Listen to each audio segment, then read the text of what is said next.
यीशु सहाय happy साबत। मैं आप सबका इस साबत के दिन में स्वागत करता हूं और प्रार्थना करता हूं कि आज का दिन हम सब के लिए आशीष का कारण होगा। प्रोग्राम में आगे बढ़ने से पहले मैं बाइबल में से पढ़ना चाहता हूं भजन संहिता का 100 उसका 1 से लेकर के 5 तक। यहाँ बाइबल कहती है, हे सारे पृथ्वी के लोगों, यहोवा का जय जयकार करो, आनंद से यहोवा की आराधना करो, जय जयकार के साथ उसके सम्मुख आओ। निश्चय जानो कि यहोवा ही परमेश्वर है, उसी ने हमको बनाया और हम उसी के हैं। हम उसकी प्रजा और उसकी चराई के भेड़े हैं। उसके फाटकों से आनंद और उसके आंगनों में स्तुति करते हुए प्रवेश करो। उसका धन्यवाद करो और उसके नाम को धन्य कहो, क्योंकि यहोवा भला है, उसकी करुणा सदा के लिए और उसकी सच्चाई पीढ़ी से पीढ़ी तक बनी रहती है। आइए दुआ करें। हमारे स्वर्गीय प्रेमी पिता परमेश्वर, हमारा सृजनहार, हम सबका उद्धार करता, आपको पुकारते हैं और आपको हम हमारे बीच में निमंत्रण करते हैं। प्रभु जी, आज पूरे दिन भर हमारे साथ होइए और आज के साबत स्कूल के प्रोग्राम में जितने भी सहभागी हो रहे हैं प्रभु जी, उन सबको आशीष से परिपूर्ण कीजिए और आज का दिन हमारे जीवन में प्रभु जी हम में से हर एक के लिए बहुमूल्य और लाभदायक होने पाए। प्रभु जी, हम पापी गुनाहगार प्रभु जी अपने पापों को स्वीकारते हुए अपने आपके पास आते हैं और चाहते हैं कि हमारे पापों को क्षमा कीजिए और आने वाले दिनों में प्रभु जी हमें आपके आशीष से परिपूर्ण कीजिए, ताकि हम अच्छा नेक और भला इंसान बन करके अपने आप को स्वर्ग राज के लिए तैयार करने पाए। प्रभु जी, जितने लोग आज हमारे इस सभा में उपस्थित हो सके हैं प्रभु जी, उन सबको पवित्र आत्मा से छू करके प्रभु जी आशीष कीजिए, ताकि ये दिन शुभ हो। प्रभु जी, ये विनती यीशु के नाम से मांगते हैं।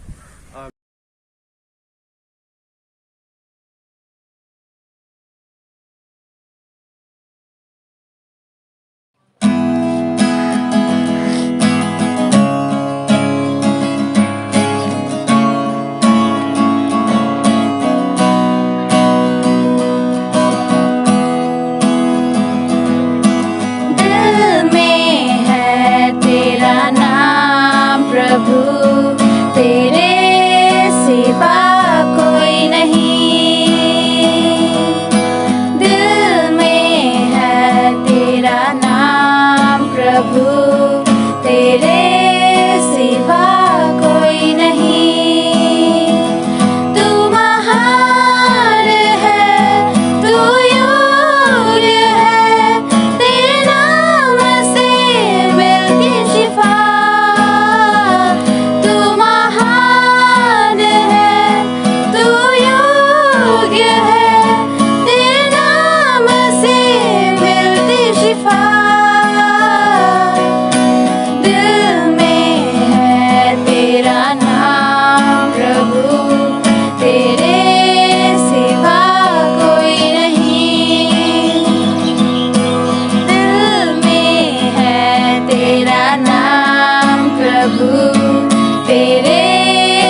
करीब 20 साल पहले जब मैंने चैड नाम के देश का दौरा किया, मुझे वॉशिंगटन से पेरिस जाना पड़ा और फिर मुझे एक एयर फ्रांस विमान लेना पड़ा जो मुझे सीधे चैड की राजधानी जमेना ले गया।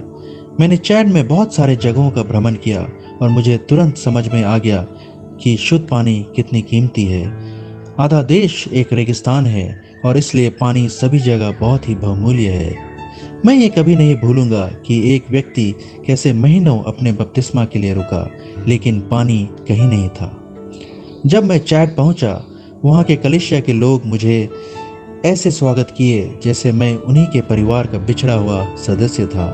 सभी जगह वे कहने लगे कि वे कितने खुश है कि उनका वर्ल्ड चर्च उन्हें भूला नहीं है। मैं इस देश के बारे ज़्यादा नहीं जानता था, लेकिन मैं यह समझ गया था कि यह एक गरीब देश है, और सिर्फ आर्थिक गरीबी ही नहीं, लेकिन गरीबी इस कदर थी कि उन्हें पता नहीं था कि कल का दिन वे कैसे गुजारा करेंगे। करीब 80% से ज़्यादा लोग वहाँ गरीबी रेखा के नीचे रहते हैं और उनका जीवन प्रत्याशा 48 साल से भी कम है। ये कहना उचित होगा कि 20 साल पहले सभी एडवेंटिस्ट जो अमेरिका या यूरोप या ऑस्ट्रेलिया या जहीं कहीं भी रहते थे, शायद कभी चैट के बारे नहीं सोचे। और आज भी हम में से कई लोग चैट को दुनिया के नक्शे में नहीं ढूंढ पाएंगे, लेकिन फिर भी मैंने वहाँ के राजधानी जमेना में मिशन कार्यालय पाया। मैंने कई सारे चर्च और कलीसिया वहाँ देखा। मैंने विद्यालय देखा जो कई सुंदर बच्चों से भरा था, और वहाँ एक छोटा अस्पताल भी था। यहाँ तक कि वहाँ कई सारे समर्पित ग्लोबल मिशन के लोग थे जो पूरे देश में नए विश्वासियों को उजागर कर रहे थे। मैंने चैड में एक चर्च पाया जो पूरे देश की तरह अत्यंत ही गरीब था, लेकिन फिर भी यह चर्च चलित था, जोशपूर्ण था और प्रभु की संदेश को लोगों तक पहुंचा रहा था। उनके सारणी में कई सारे परियोजना और कार्यक्रम थे जो लोगों के लिए भलाई का काम कर रहे थे। लेकिन ये सब कैसे हुआ? ये सब पवित्र आत्मा के द्वारा हुआ और दुनिया भर के कलीसियाओं के द्वारा, जिन्होंने अपना चंदा और दसवांश निष्ठापूर्वक दिया, बिना ये जाने कि एक एक पैसा कहाँ जाएगा। हमारे चर्च के चंदा और दसवांश के प्रणाली को धन्यवाद।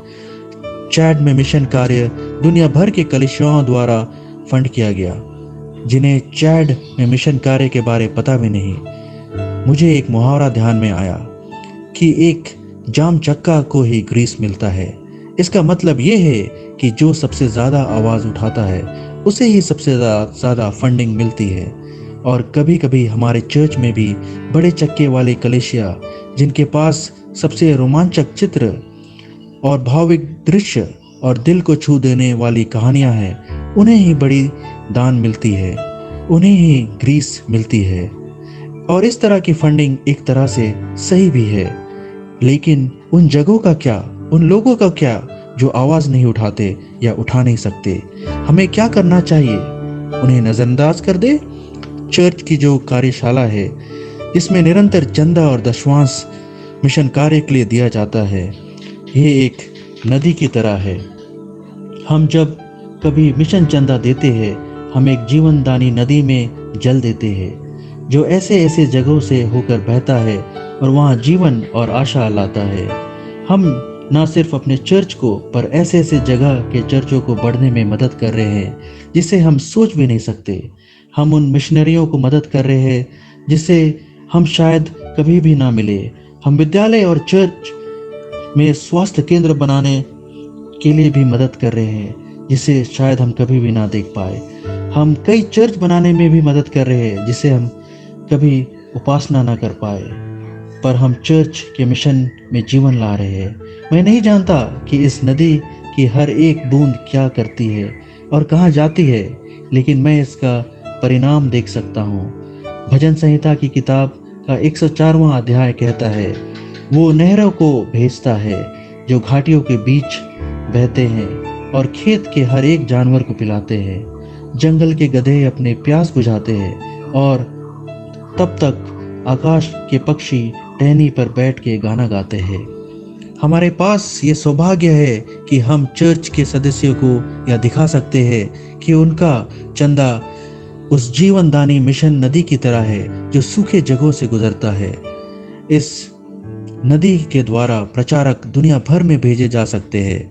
यह चर्च के शिक्षा और स्वास्थ्य सेवा के कार्य और मानव कल्याण के कार्य को सहायता देती है। पिछले कुछ सालों में लाखों लोगों ने ईश्वर को अपना हृदय दिया है और एडवेंटिस्ट चर्च में शामिल हुए हैं और हजारों नई कलीसियाओं की स्थापना हुई है। हम इन नए सदस्यों का ख्याल कैसे कर सकते हैं? हम उन्हें जरूरत की चीजें कैसे दिलाएं? हम उन्हें निरंतर धार्मिक सेवा कैसे प्रदान करें? जीवनदानी मिशन के चंदे जो हर हफ्ते दिया जाता है वो दुनिया भर में मिशन कार्य को मदद पहुंचाता है और यही हमारी चर्च की परिभाषा है।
सच्चाई से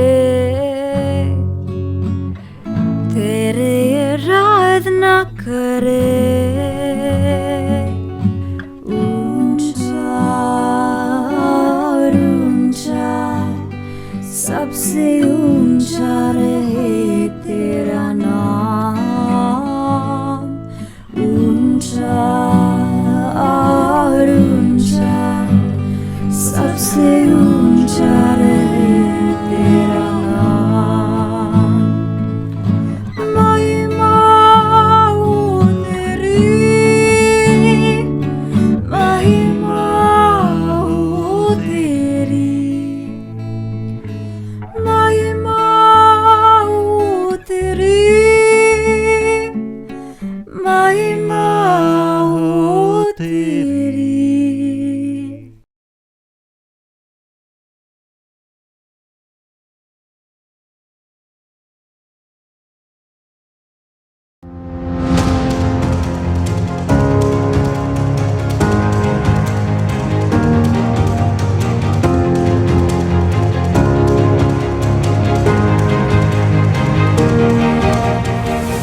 पिछले साल मार्च 2020 में कोविड-19 के कारण किए गए लॉकडाउन के दौरान चर्च के सदस्यों ने नियमित सबत सेवाओं के मौकों की कमी महसूस की।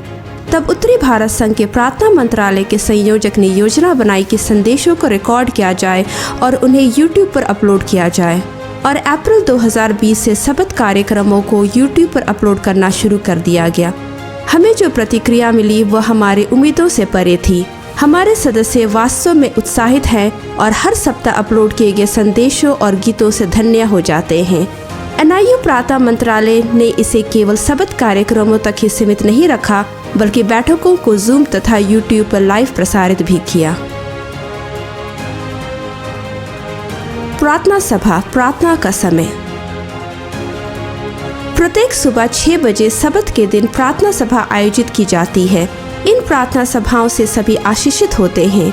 यह लोगों को एक साथ आने का अवसर देता है। हम यहाँ उन लोगों की गवाही को सुन सकते हैं जिन्होंने अपने जीवन में प्रभु को स्वीकार किया। लोगों की याचिकाएं और प्रार्थना अनुरोध यहाँ लाए जाते हैं। यह एक धन्य अनुभव है।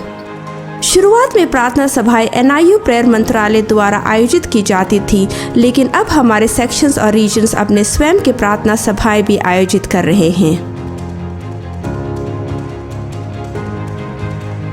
100 दिन प्रार्थना के मार्च 27 से जुलाई 4, 2020 में 100 दिन प्रार्थना सभा रखी गई और इसके समाप्ति के उपरांत NIU प्रेयर मंत्रालय द्वारा विशेष प्रार्थना सत्र रखी गई, जिसमें परमेश्वर को उनकी कृपा और दया के लिए धन्यवाद दिया गया। यहाँ काफी संख्याओं में सदस्यों ने अपनी गवाही दी।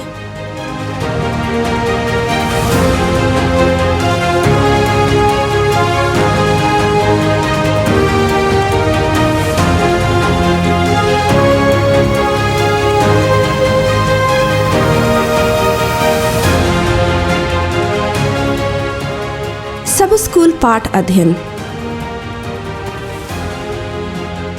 सब स्कूल पाठ अध्ययन NIU प्रार्थना मंत्रालय का एक मुख्य आकर्षण में से एक है।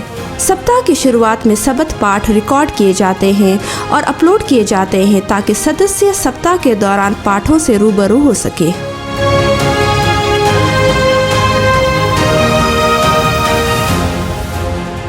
वेस्पर्स और सबत सर्विस। अगुवाओं और सदस्यों द्वारा NIU के साथ साथ विभिन्न स्थानों से प्रस्तुत किए गाने,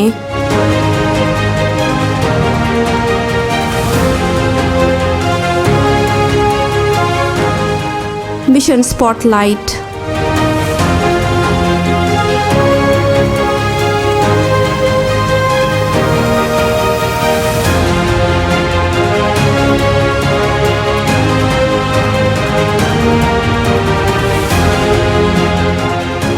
और संदेशों को शुक्रवार की संध्या सभा और सबत सेवाओं के लिए अपलोड किए जाते हैं।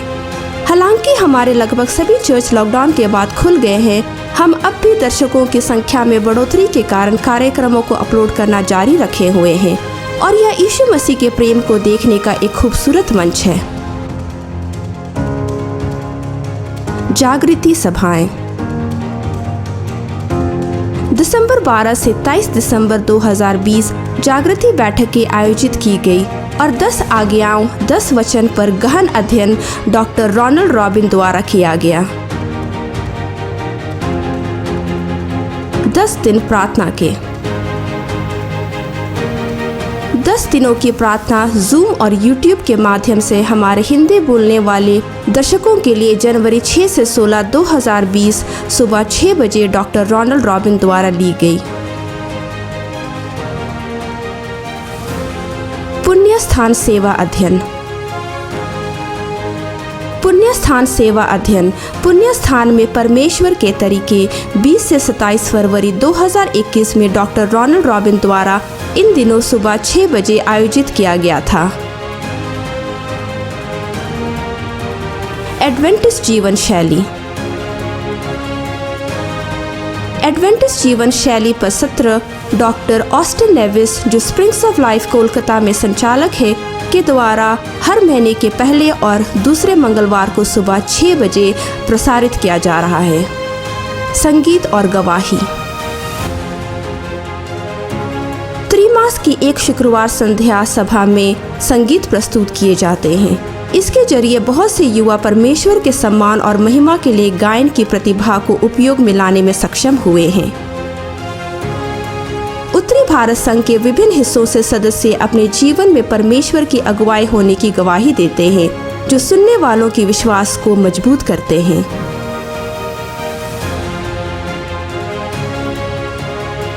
प्रत्येक सुबह व्हाट्सएप पर श्रीमती एलन जी व्हाइट के लेखन से विभिन्न विषयों पर भक्तिपूर्ण विचार भेजे जाते हैं तथा 2020 में किए गए 100 दिन की प्रार्थना के बाद उन सभी बीमार और पीड़ित जो हर दिन प्रार्थना आग्रह करते हैं के लिए प्रार्थना होती है।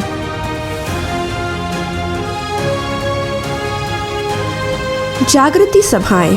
यीशु के 7 कदम। NIU प्रार्थना मंत्रालय हर महीने जागृति बैठकों का आयोजन करते हैं। मार्च के महीने की बैठक 20 मार्च से 28 मार्च 2021 तक जारी रही। डॉक्टर रॉबिन संसाधन कर्मचारी हैं जो हमारे लिए एक गहन अध्ययन यीशु के 7 कदम, यीशु के 7 पर्व प्रस्तुत करते हैं।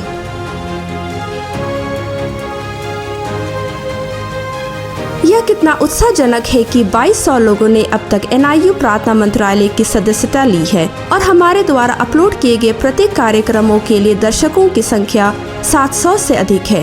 इन ऑनलाइन कार्यक्रमों ने हमारे कई सदस्यों को ईश्वर द्वारा दी गई प्रतिभाओं को गाने के लिए और बाइबल से संदेश देने के लिए प्रोत्साहित किया है।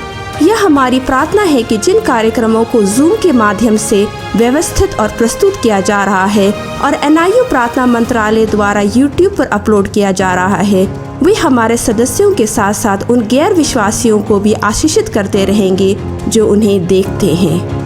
नाम की महिमा हो और धन्यवाद देते हैं नॉर्दर्न इंडिया यूनियन प्रार्थना मिनिस्ट्री को, जिसने एक अच्छी जागृति हमारी पूरी फील्ड, हमारे पूरे ईस्टर्न उत्तर प्रदेश सेक्शन में आई है। इसके प्रस्तुतकर्ता डॉक्टर रॉबिन, पूरी नॉर्दर्न इंडिया यूनियन मिनिस्ट्री, परमेश्वर आशीष दे। थॉट फॉर द डे हमारे जीवन को बदल दिया। एल.जी. वाइट के लेख जो हिंदी में जब मैं पढ़ता हूँ, अंदर से मैं मजबूत हो जाता हूँ और जब दूसरों के लिए प्रार्थना करता हूँ तब मेरा हृदय अंदर से बदल जाता है। As soon as an NIU online ministry started, it gave me a purpose. It has uplifted me. It has encouraged me in many ways. I feel more connected to my church family. I feel more connected to my God, and I am so blessed. मेरा family, मेरा कलीसिया, पादरी प्रचारकों के जीवन में 100 days का प्रार्थना ने एक नई जागृति और प्रार्थना को हमारे जीवन का एक अहम हिस्सा में तब्दील कर दिया। मैं NIU म्यूजिकल मिनिस्ट्री का बहुत बहुत धन्यवाद करना चाहती हूँ कि उन्होंने मुझ जैसे और सारे लोगों को ये मौका दिया कि हम अपनी आवाज़ और अपने गीतों के द्वारा परमेश्वर के वचन को आगे बढ़ाने में सहयोगिता दे सकते हैं। इन गीतों ने बहुत सारे लोगों के दिलों को छुआ है और बहुत सारे लोग आशीषित हुए हैं।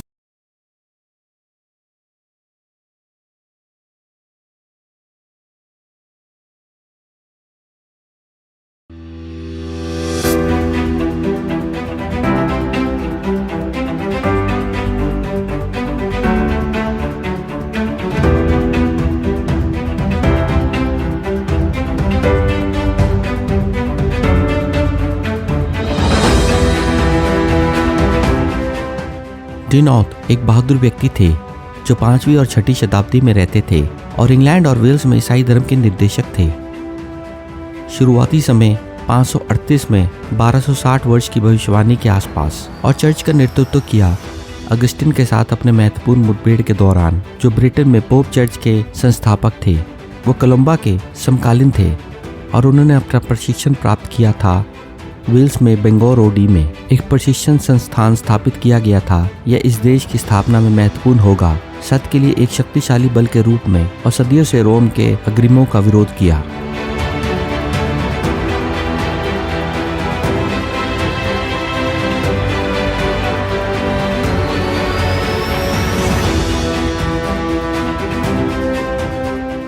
यहाँ का स्कूल बेंगो में है। सिर्फ 20 या 30 छात्रों के साथ एक छोटा सा नहीं था, लेकिन सैकड़ों थे और कई बार हजारों छात्र। एक खास कहानी थी। केल्टिक चर्च के नेताओं के बाद जल्दी वो अगस्टिन से मिला था और उनकी शिक्षाओं और अधिकारों को अस्वीकार कर दिया। तब इस विद्यालय में 12,000 सेवकाई छात्रों का वध किया गया। वेल्स चर्च मजबूत चर्चों में से एक था। हालांकि उसका काफी विरोध हुआ, लेकिन उसने अपना स्वरूप लंबे समय तक बनाए रखा। इंग्लैंड, स्कॉटलैंड और वेल्स में चर्चों से बाहर वे कई बिंदुओं में रोम के साथ भिन्न थे, लेकिन धर्मशास्त्रों का वर्चस्व, ब्रह्मचार और सबत का दिन मुख्य थे। इस बात के बहुत सबूत है कि सबत का दिन वेल्स में स्वरूप से बनाया जाता था। 1015 ई तक जब पहला रोम बिशप था जो सेंट डेविड में बैठा था, पुराने वेल्स सबत पालन चर्च था और वह रोम के सामने झुके नहीं, लेकिन अपने छिपने के स्थानों पर भाग गए जहां आज तक शुभ समाचार के अध्यादेश है, जो अपने अदीम मोड़ में प्रशासित किया गया था, रोम में भ्रष्ट चर्चों द्वारा मिलावट किए बिना। तो 6वीं और 7वीं शताब्दी में हम एक मजबूत केल्टिक चर्च को देखते हैं। पैट्रिक आयरलैंड में प्रचारक थे, कोलंबा स्कॉटलैंड में, एडन इंग्लैंड में और डिनॉथ ने यहाँ वेल्स में एक प्रशिक्षण केंद्र की स्थापना की और सुसमाचार इन तटों से यूरोप के लिए प्रवाह हुआ। कोलंबा नाम उस व्यक्ति की सेवकाई के माध्यम से उन्हें यहाँ बेंगो में प्रशिक्षित किया गया था और वे सुसमाचार ले गए फ्रांस, स्विट्जरलैंड, जर्मनी और इटली और महाद्वीप पर प्रशिक्षण केंद्र भी स्थापित किए।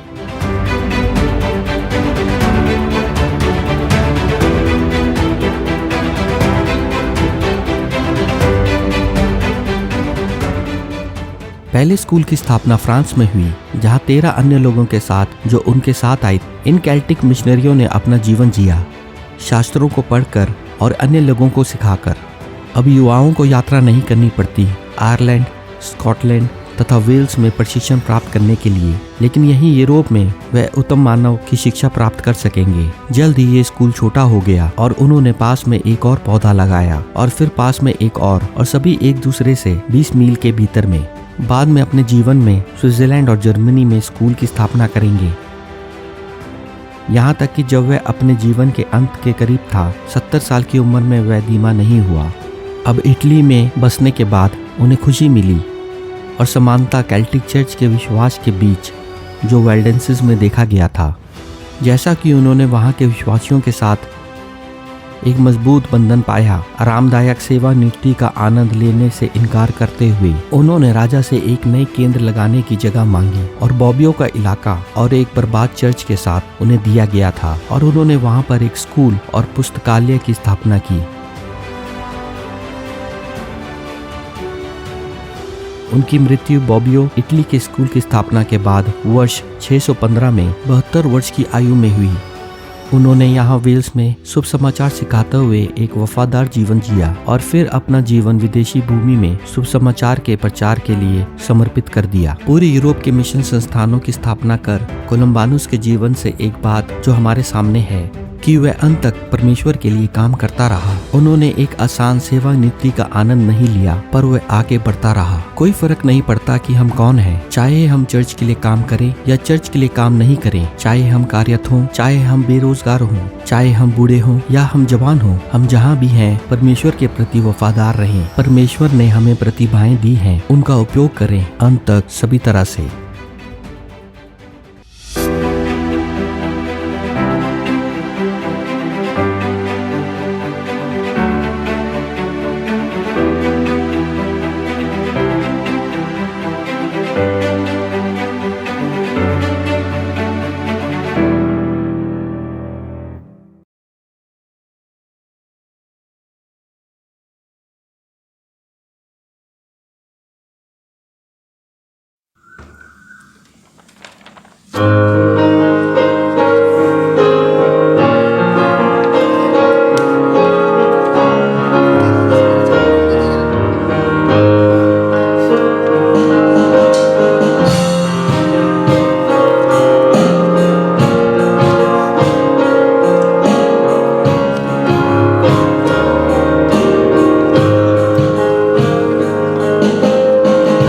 यीशु मसीह भरोसा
प्रभु यीशु मसीह के पवित्र दिन में जब हम परमेश्वर की उपस्थिति में हैं, मैं अपने सभी श्रोतागणों का जो ऑनलाइन हमारे साथ जुड़े हुए हैं, मैं आपका सबका स्वागत करता हूं।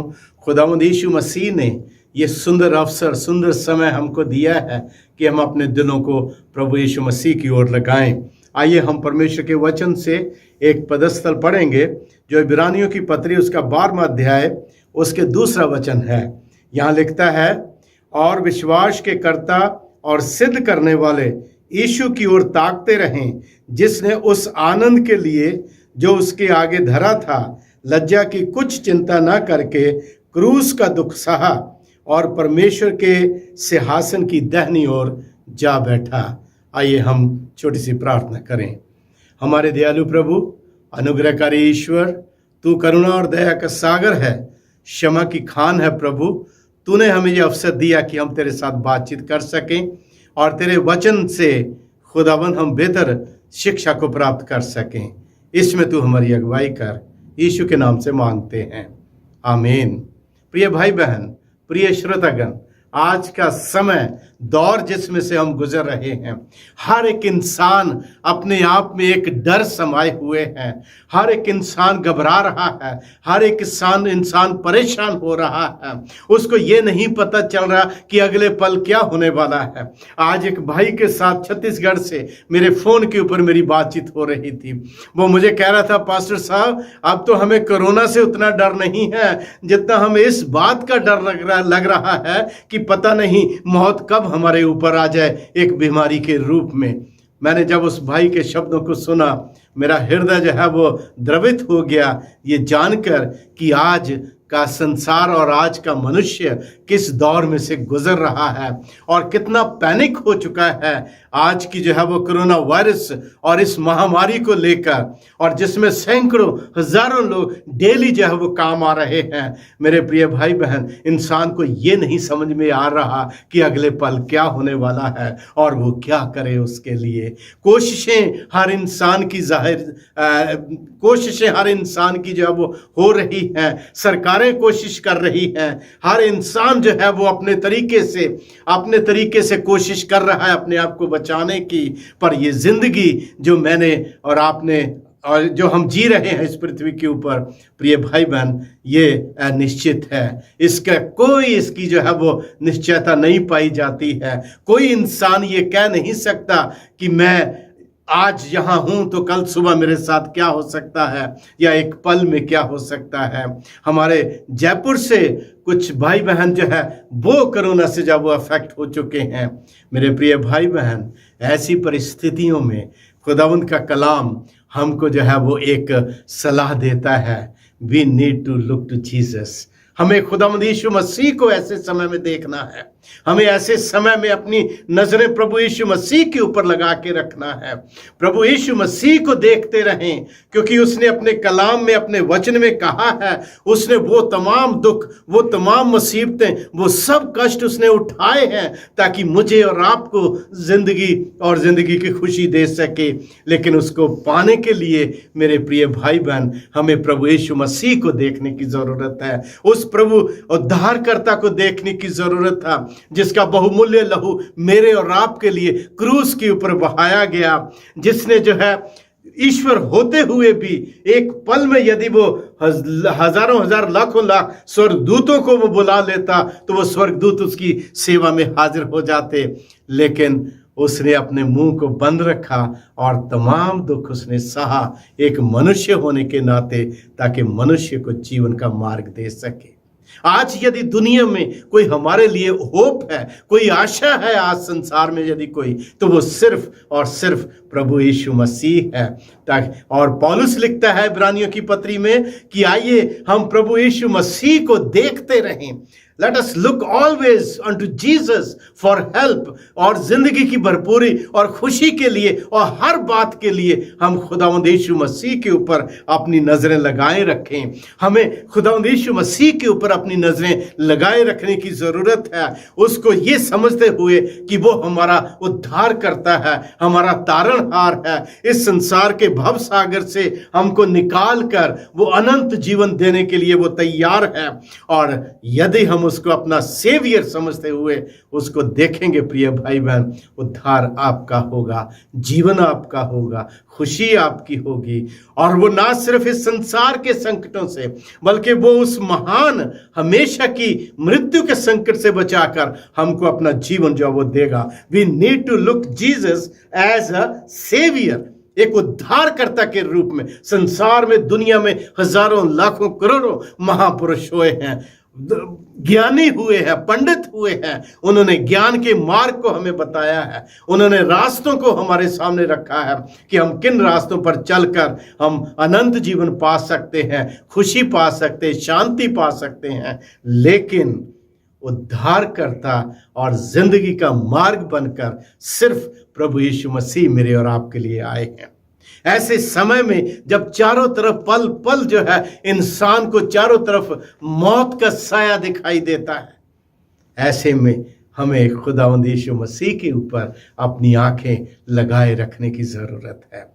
पौलुस की सलाह को मानने की जरूरत है कि let us always look unto Jesus dear friends. हमेशा खुदावंद यीशु मसीह के ऊपर अपनी नजरें गड़ाए रखें, ये जानकर कि वही हमारा उद्धार करता है, उसके सिवा दुनिया में कोई जो है वो बचाने वाला या जिंदगी देने वाला प्रभु नहीं है। हमें उसके ऊपर अपनी नजरें गड़ाए रखना है, उसके ऊपर हमें विश्वास बनाए रखना है, ये जानते हुए मेरे प्रिय भाई बहन कि वो उद्धारकर्ता के बाद वो इस दुनिया का, मेरे और आपकी जिंदगी का मालिक है और हमारी एक एक सांस उसकी देखभाल में चलती है। हमारा एक एक जो है वो हृदय की धड़कन जो है उस प्रभु की आगे से जो है वो चलती है। और जब वो इस संसार का जो मालिक है, इस संसार का स्वामी है, इस संसार का सृष्टिकर्ता है, जब उसका समय आएगा वो अपने लोगों को सही समय के ऊपर खड़ा करेगा। हमें खुदावंद यीशु मसीह को एक हमें एग्जाम्पल के तौर पे मानने की, देखते रहने की जरूरत है। वो हमारी जिंदगी की उदाहरण है। उसने किस तरीके से हम जिंदगी पा सकते हैं, किस तरीके से हम खुशी हासिल कर सकते हैं, किस तरीके से हम अनंत जीवन के अधिकारी हो सकते हैं, किस तरीके से हम इस संसार के दुखों से छूटकर अपने आप में एक भरोसा और एक विश्वास हम पैदा कर सकते हैं। प्रिय भाई बहन, वो सिर्फ और सिर्फ प्रभु यीशु मसीह को देखने से होगा। वो सिर्फ और सिर्फ प्रभु यीशु मसीह के ऊपर, उसको देखने के ऊपर होगा। और जितना अधिक हम जिस नजरिए से उसको हम देखेंगे, खुदावंद उसी में हमको अपनी महिमा में ढालता चला जाएगा। So we need to look to Jesus as a saviour. We need to look to Jesus as a master of our life. We need to look to Jesus as an example for us, my dear friends. हमें उस उद्धार के लिए, उस जीवन के लिए, वो हमारी जो वो एग्जाम्पल है, हमारी उद्धार है। उसने तमाम दुखों को, तमाम कष्टों को, आज हमारे सामने यदि थोड़ा सा कष्ट आता है, हम अपने कंफर्ट जोन में घुस जाते हैं, वहां से निकलना नहीं चाहते। प्रिय भाई बहन, आज संकट हमारे ऊपर जरा सा आते हैं, हम प्रचार जरूर करते हैं उन संकटों के लिए, प्रचार जरूर करते हैं, मसीह ने हमारे लिए ये किया, वो किया, मसीह ने ऐसा किया। लेकिन जब समय आता है तो हम स्वयं उसके लिए तैयार नहीं हो पाते, हम खुद उसके लिए प्रिय भाई बहन तैयार नहीं होते। हमें खुदावंद यीशु मसीह को देखना है और जितना उद्धारकर्ता के रूप में देखेंगे, जितना एक मास्टर के रूप में देखेंगे, जितना एक उदाहरण, एक एग्जाम्पल के रूप में उसको देखेंगे, प्रिय भाई बहन, उतना विश्वास की दृढ़ता में हम सब मिलकर बढ़ते और तरक्की पाते चले जाएंगे। हम प्रभु यीशु मसीह को किस रूप में देखना चाहते हैं प्रिय भाई बहन, ये नजरिया हमारा है। खुदावंद यीशु मसीह ने और स्वर्ग के परमेश्वर ने मुझे और आपको स्वतंत्रता दी है, आजादी दी है, चुनने की आजादी दी है। उसने हमें जो है वो इंडिपेंडेंट स्पिरिट उसने दी है कि हम भले और बुरे में अंतर करते हुए जो सही चीज है उसको हम अपनी जिंदगी में चुने और उसके ऊपर हम जो है वो बढ़ते चले जाएं। खुदावंद यीशु मसीह को बहुत से लोग दुनिया में ऐसे हैं जो उसको एक साधारण मनुष्य, एक सामान्य व्यक्ति के रूप में उसको जो वो देखते हैं। जब प्रभु यीशु मसीह क्रूस के ऊपर मर रहे थे तो भीड़ में हजारों, लाखों, करोड़ों लोग थे जो उसको एक सामान्य व्यक्ति के रूप में देख रहे थे। पर क्रूस के ऊपर एक डाकू ने उसको देखा है कि वो सामान्य व्यक्ति नहीं है, वो सामान्य व्यक्ति नहीं है, वो जीवन का दाता है, वो उद्धार करता है। उसी टाइम पे उसने अपनी आंखें उठाई, प्रभु यीशु मसीह की तरफ देखा और देखकर कहता, हे प्रभु, जब तू अपने राज्य में आए तो मुझे याद करना। मेरे प्रिय भाई बहन, कितना समय लगा उसको उस महान राज्य में राज्य का अधिकारी होने के लिए। खुदावंद यीशु मसीह ने उसी टाइम के ऊपर उससे कह दिया कि तू आज ही मेरे साथ फिरदौस में होगा, आज ही तू मेरे साथ स्वर्गलोक में होगा। मेरे प्रिय भाई बहन, हमें प्रभु यीशु मसीह को देखने के लिए हमें अपनी सामान्य नजरों से ऊपर उठकर हमें उसको एक उद्धार करता, एक निजात देंदा, एक जीवन देने वाला प्रभु जो है जानकर हमें उसको देखने की आवश्यकता है। और हमें यह देखना है कि वो सामान्य व्यक्ति नहीं है, उसने एक अनंत जीवन के मार्ग के ऊपर चलते हुए हमें एक अनंत जीवन का मार्ग उसने हमें दे दिया है। उसके ऊपर सामान्य जिंदगी हो नहीं सकती प्रिय भाई बहन। उसके ऊपर कष्ट भी होंगे, उसके ऊपर दुख भी होंगे, उसके ऊपर जो है वो मुसीबतें भी होंगी, बीमारियां भी होंगी, महामारियां भी होंगी, कष्ट भी होंगे उसके ऊपर, सब कुछ उसके ऊपर होगा। लेकिन बाइबल में लिखता है, जो अंत तक धीरज धरे हुए खुदावंद यीशु मसीह के पीछे चलता रहेगा वो जिंदगी का अधिकारी होगा, वो परेशानियों में, दुखों में बचाने वाला प्रभु बनेगा। बहुत सारे लोग हैं संसार में मेरे प्रिय भाई बहन, जो खुदावंद यीशु मसीह को सिर्फ एक रोगों से चंगा करने वाला मान के चलते हैं। आज हीलिंग मिनिस्ट्री बहुत ज्यादा दुनिया में पाई जाती है, प्रेयर मिनिस्ट्री, हीलिंग मिनिस्ट्री, बहुत सारी मिनिस्ट्रीज आज दुनिया में आ गई है मेरे प्रिय भाई बहन। खुदावंद यीशु मसीह सिर्फ दुखों और मुसीबतों से चंगा करने वाला नहीं है। प्रभु यीशु मसीह के पास जब भी कोई इंसान आता था, इससे पहले कि प्रभु उनकी बीमारी को अच्छा करे, इससे पहले कि प्रभु उनको शारीरिक चंगाई दे, प्रभु यीशु मसीह उनके आत्मा की आवाज को सुनते थे और उससे कहते थे, क्या तेरा विश्वास है कि मैं तुझे चंगा कर सकता हूं। विश्वास इंसान को जो है एक दृढ़ता की ओर, एक उस जीवन की ओर लेके जाता है प्रिय भाई बहन, जिस जीवन को देने के लिए प्रभु यीशु मसीह इस पृथ्वी के ऊपर आए। आज भी वो अपने छिदे हुए हाथ फैलाए हुए मुझे और आपको देख रहा है। आज भी वो चाहता है कि हमें संसार के दुखों का बोझ उसके ऊपर लाद दें। उसने कहा, हे बोझ से दबे थके और मांदे लोगों, मेरे पास आओ, मैं तुम्हें विश्राम दूंगा। मेरे प्रिय भाई बहन, हम उसके पास आते हैं, हम उसे देखते हैं, हम उसको उद्धारकर्ता मानते हैं, हम उसको अपने जीवन का मास्टर या अपने जीवन का जो है वो उस्ताद हम उसे मानते हैं। लेकिन अपना बोझ उसके ऊपर लादते नहीं। दुआ में जरूर विनती करते हैं, हे प्रभु तू हमारे इन दुखों को दूर कर, लेकिन दुआ में विश्वास की कमी पाई जाती है। खुदावंद यीशु मसीह ने कलाम में कहा है कि जब तुमने मांग लिया तो तुम अपने अपने मन में सोच लो कि वो तुम्हारे लिए हो गया। लेकिन फिर भी कहीं ना कहीं हमारे दिमाग में, हमारे मन में ये शंका बनी रहती है, और हमने मांग तो लिया, पता नहीं होगा कि नहीं होगा। बाइबल में लिखता है, दो चित्ता व्यक्ति परमेश्वर की आशीषों का अधिकारी नहीं हो सकता। जिस इंसान ने,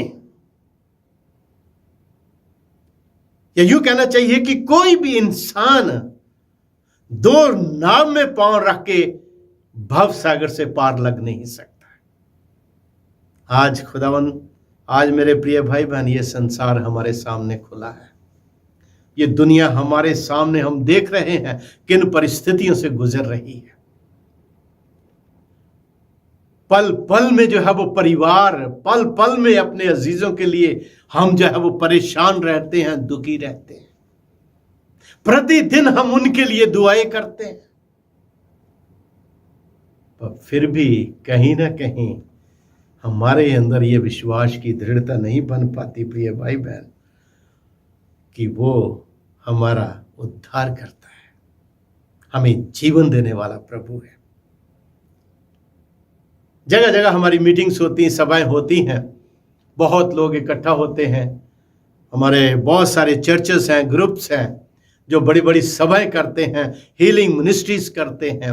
एक यूं हाथ मारते हैं, दुनिया लेटती चली जाती, गिरती चली जाती है। प्रिय भाई, लोग प्रभु यीशु मसीह को सिर्फ चंगा करने वाला प्रभु मानकर चलते हैं, बीमारियों से अच्छा होने के लिए सिर्फ आते हैं।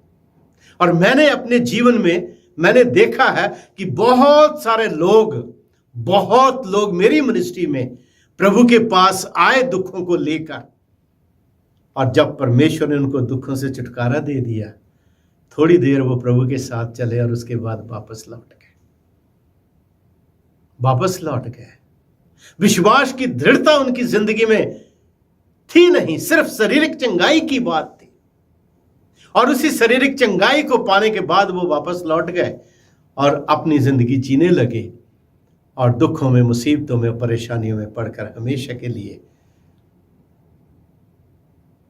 मसीह से दूर हो गए। प्रिय भाई बहन, इसलिए खुदावंद यीशु मसीह हमारे लिए सबसे बड़ा अनुग्रह का साधन है, उसका ग्रेस। माय डियर फ्रेंड्स, हमें उसको देखने की जरूरत है, एक ग्रेशियस प्रभु या ईश्वर के रूप में। वो ग्रेस, वो अनुग्रह उसका हमारे ऊपर हावी है प्रिय भाई बहन। वो अनुग्रह, वो प्यार उसका हमारे ऊपर है जिसके हम किसी भी तरह से लायक नहीं थे।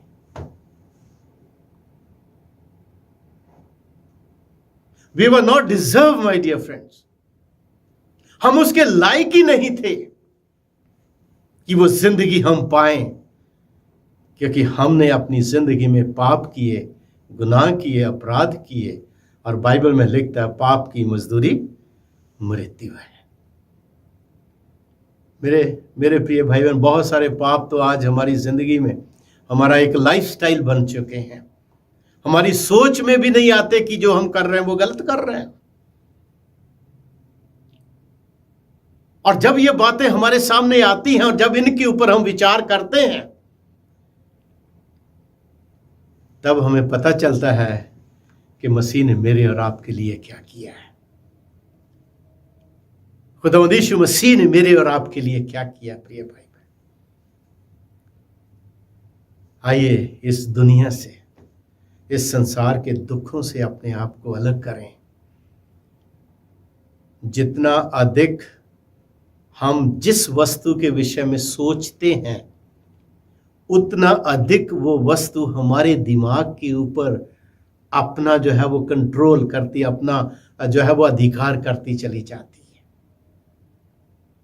जितना अधिक हम संसार के लिए, संसार की बातों के लिए सोचते हैं, उतना ही अधिक संसारिक चिंताएं, फिक्रें, दुख, मुसीबत, बीमारियां, कष्ट, मौत का भय, उतना अधिक हमारी सोच को अपने वश में करता चला जाता है। इसलिए मेरे प्रिय भाई बहन, प्रभु यीशु मसीह ने बाइबल में कहा है कि हे बोझ से दबे, थके और मांदे लोगों, मेरे पास आओ, मैं तुम्हें विश्राम दूंगा। We need to come to Jesus and look to Jesus only, friends. कोई दूसरा इस दुनिया में, कोई दूसरा रास्ता हमको दिखाई नहीं दे रहा जिससे हमें कुछ रिलीफ, कुछ हमें जिससे कुछ जो है वो छुटकारा मिल सके। It's only Jesus. It's only Jesus. Look to him as your father. एक पिता के रूप में आप उसको देखिए, एक उद्धारकर्ता के रूप में आप उसको देखिए, एक बड़े भाई के रूप में आप उसको देखिए। जितना अधिक आप प्रभु के लिए सोचते जाएंगे फ्रेंड्स, जितना अधिक आप अपने मन को आत्मिक बातों की ओर लगाते जाएंगे, जितना अधिक आप इस पवित्र शास्त्र वचन की बातों को पढ़ने में अपना मन लगाएंगे, उतना अधिक आपकी सोच प्रभु यीशु मसीह में एक होती चली जाएगी। और जब आपकी सोच प्रभु यीशु मसीह में मिल गई, फिर संसारिक चिंताएं आपको विचलित कभी नहीं कर पाएंगी। आपके मन में एक शांति होगी जो वर्णन से बाहर है, जिसको कोई बयान नहीं कर सकता, बशर्ते कि हम अपनी नजरें खुदावंद यीशु मसीह के ऊपर लगाए रखें, उसके ऊपर लगाए रखें। Dear friends, he is trustworthy, वो विश्वास योग्य प्रभु है। पवित्र शास्त्र वचन लिखता है, पहला यूहन्ना 1:9 में, उसमें लिखता है, कहता है कि वो विश्वास योग्य परमेश्वर है और वो हमारे पापों और हमारे अपराधों को माफ करने की ताकत जब रखता है। यदि मैं अविश्वासी हूं तो कोई बात नहीं, मसीह के विश्वास को अपने मनों में बसा लीजिए, मसीह के विश्वास को अपने अंदर घर करने दीजिए फ्रेंड्स। वो फेथफुल है, विश्वास योग्य है।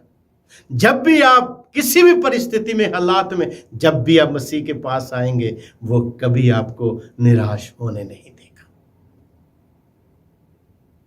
वो आज भी चमत्कार करता है और वो आज भी अपने लोगों को बचाने की सामर्थ रखता है, बशर्ते कि हम उसके साथ अपना गहरा रिश्ता जो है वो जोड़ें।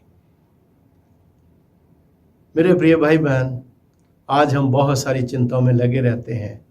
We are bound to organisational setup,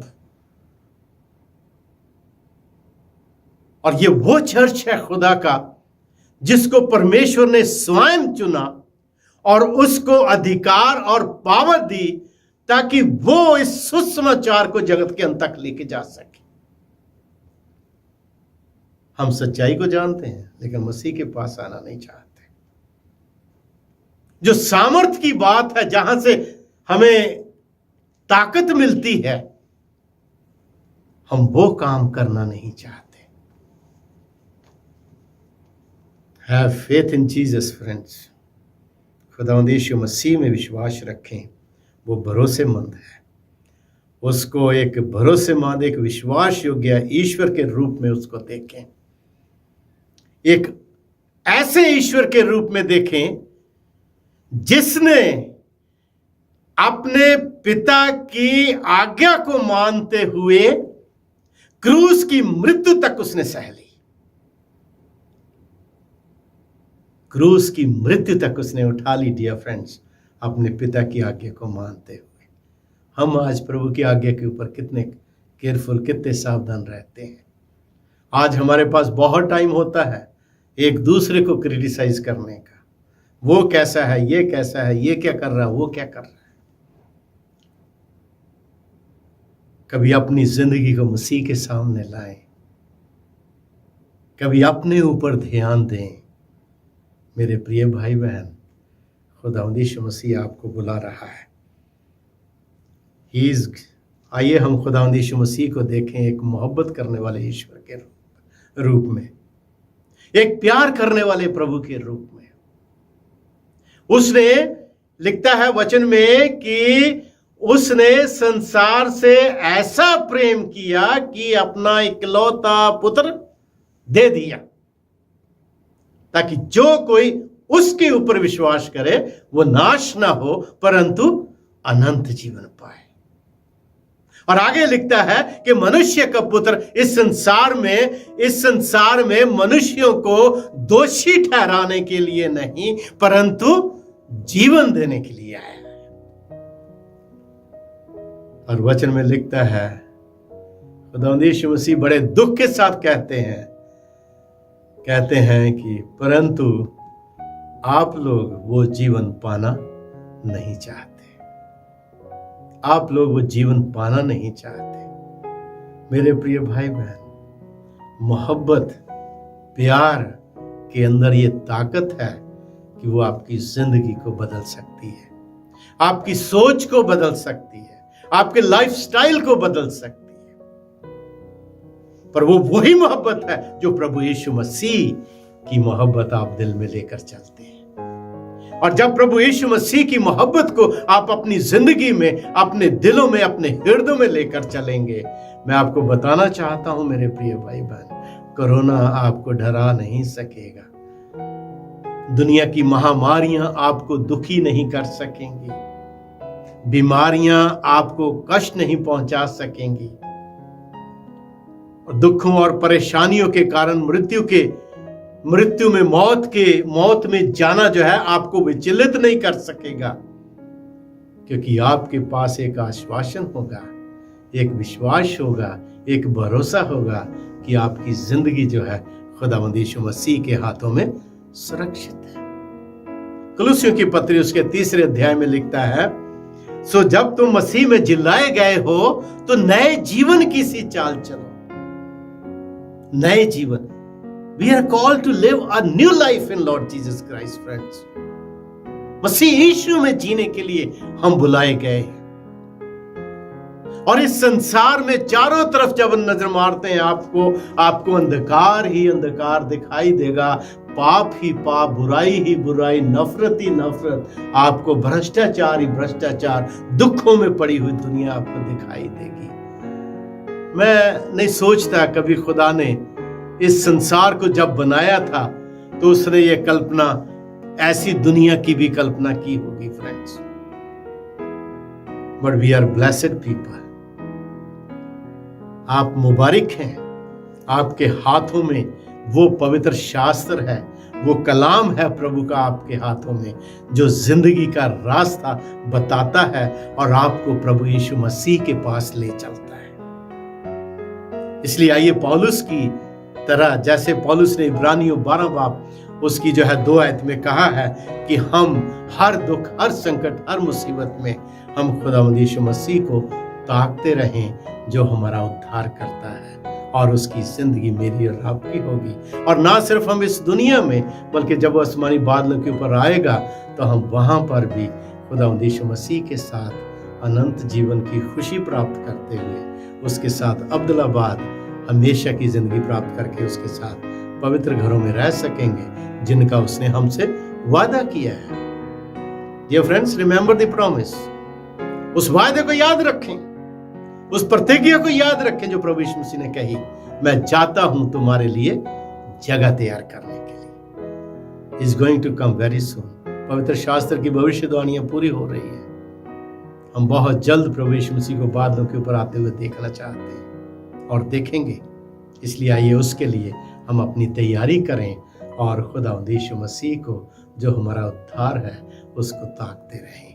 खुदावंद आपके साथ हो, आपको सबको आशीष दे और इस वचन से आपके विश्वास को और बढ़ाए, ताकि आप खुदावंद यीशु मसीह में होकर उसके अनुग्रह में बढ़ते चले जाएं। आमीन।